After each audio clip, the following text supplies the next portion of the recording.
অন্য এটা ভিডিঅ'ৰ মাজলৈ আপোনালোক সকলোকে স্বাগতম জনালোঁ। মই আজি মোৰ খুবেই প্ৰিয় এটা ৰেচিপি আপোনালোকৰ লগত শ্বেয়াৰ কৰিবলৈ ওলালোঁ।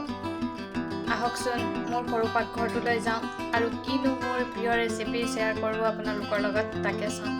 আজি মই বনাবলৈ লোৱা ৰেচিপিটোৰ বাবে মই এনেদৰে কাচকল ডাঙৰ ডাঙৰকৈ কাটি লৈছোঁ আৰু তাৰ লগতে এইফালে মই ডাঙৰ ডাঙৰকৈ আলু কাটি লৈছোঁ, এইফালে পিঁয়াজ কাটি লৈছোঁ সৰু সৰুকৈ, এয়া লৈছোঁ নহৰু, অকণমান আদা, 3টা কেঁচা জলকীয়া, এয়া মিক্সি বাতিটোত এতিয়া মই এইখিনি দি দিছোঁ। পিঁয়াজ দিছোঁ, কেঁচা জলকীয়া দি দিছোঁ, নহৰু দি দিছোঁ, আদা দি দিলোঁ। ইয়াৰ লগতে এতিয়া মই দি দিম এটুকুৰা দালচেনি, 4টা ইলাচি আৰু 3টা লং। এতিয়া অকণমান পানী দি এইখিনি মই এটা ধুনীয়া পেষ্ট বনাই ল'ম। এইখিনি আমি অলপ পিচি লৈছোঁ। ইয়াতে এতিয়া মই দি দিম ½ টিস্পুন গোটা জিৰা আৰু দিম মই ½ টিস্পুন গোটা ধনিয়া।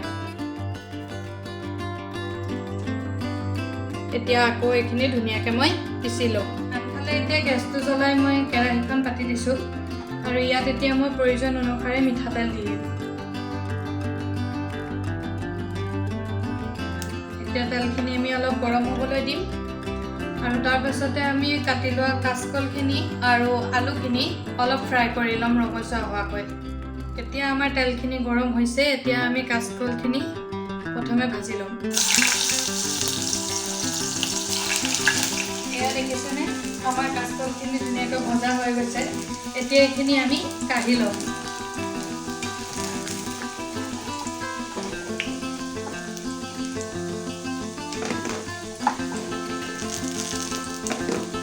এইখিনি তেলতে এতিয়া আমি আলুখিনি ফ্ৰাই কৰি ল'ম।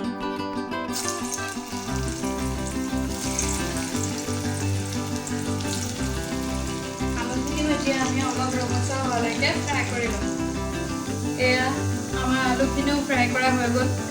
এইখিনি এতিয়া আমি কাঢ়ি ল'ম।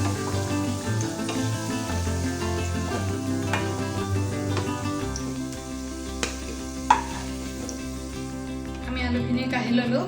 এতিয়া এইখিনি তেলতে মই দি দিম 2 খিলা তেজপাত আৰু দিম 2টা শুকান জলকীয়া। এতিয়া ইয়াতে মই দি দিম সৰু সৰুকৈ কাটি লোৱা পিঁয়াজখিনি।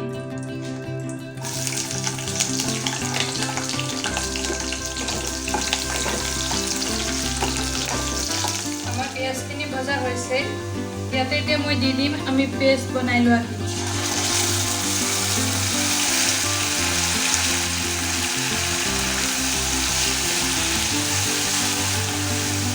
ইয়াত এতিয়া মই দি দিম সোৱাদ অনুসাৰে নিমখ।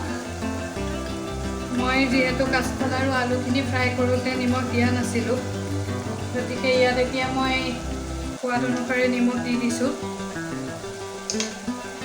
তাৰ লগতে দিম হালধি ½ টিস্পুন, অকণমান কম হ'ল সেইকাৰণে মই আৰু অকণমান দি দিছোঁ। তাৰ লগতে দি দিম সোৱাদৰ কাৰণে অকণমান চেনি আৰু দি দিম মই 1 টিস্পুন কাশ্মীৰী লাল মিৰ্চ আৰু 1/4 টিস্পুন ৰেড চিলি পাউডাৰ আৰু 1/4 টিস্পুন মিট মছলা। এতিয়া এই আটাইখিনি আকৌ ভালদৰে মিলাই দিম। আমাৰ মছলাখিনিয়ে ধুনীয়াকৈ তেল এৰি দিছে। এতিয়া মই ইয়াতে দিম যিটো সামগ্ৰীৰে মই বিশেষকৈ কাচকলৰ ৰেচিপিটো বনাবলৈ লৈছোঁ, সেই সামগ্ৰীটো সেইটো হৈছে মচুৰ দাইল। এতিয়া মচুৰ দাইলখিনি মই ইয়াতে দি দিছোঁ আৰু এইখিনি এতিয়া ধুনীয়াকৈ অলপ সময় ভাজি ল'ম। এয়া আমি ধুনীয়াকৈ গোটেইখিনি মিলাই দিলোঁ। এনেদৰে মচুৰ দাইল দি পেলাই কাচকলৰ চব্জি কোনে কোনে খাইছে বাৰু কমেণ্টত জনাবচোন। মোৰ কিন্তু খুবেই প্ৰিয় এইটো। এতিয়া আমি অলপ সময়ৰ কাৰণে ঢাকন দি থৈ দিম যাতে ধুনীয়াকৈ সিজি যায়। ইয়াতে এতিয়া আমি দি দিম ফ্ৰাই কৰি লোৱা কাঁচকল আৰু আলুখিনি।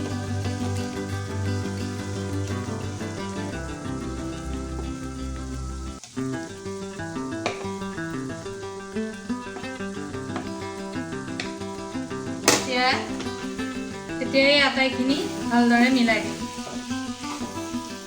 এয়া আমি ধুনীয়াকৈ গোটেইখিনি মিলাই দিলোঁ। এই ব্যঞ্জনখন মোৰ খুবেই প্ৰিয় আৰু এনেকৈ যিসকলে বনাই খাইছে তেওঁলোকেতো এই সোৱাদৰ কথা জানেই, আৰু যিসকলে আজিলৈকে খোৱা নাই এনেদৰে এবাৰ খাই চাবচোন, খুবেই সোৱাদ লগা হয়। এতিয়া আমি এইখিনি আকৌ অলপ সময়ৰ কাৰণে ঢাকি থৈ দিম। এইখিনি আমাৰ ভজা হৈ গ'ল। ইয়াতে এতিয়া মই দি দিম গৰম পানী।